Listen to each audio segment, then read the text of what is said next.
Hi, I'm Renz Ramos, an owner of a local pizzeria.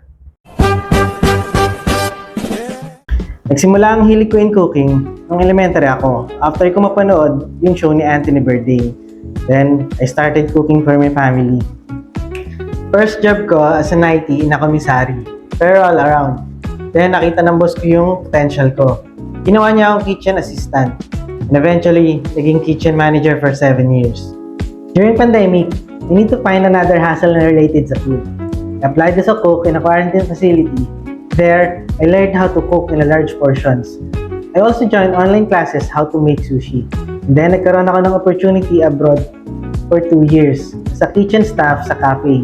After my contract ends, nag-open lang kami ng maliit na business ng partner ko. From silog to buy one take one na burgers to pizzeria.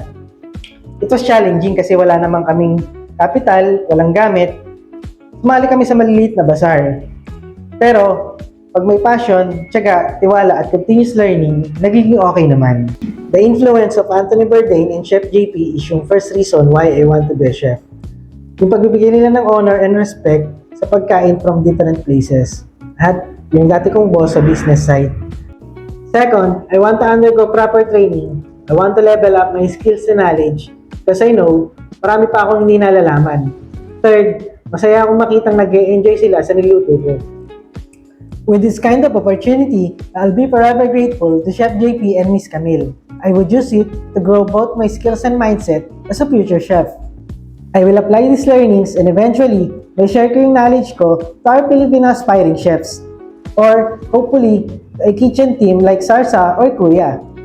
Lastly, may incorporate ko ang Filipino flavors into popular international dishes.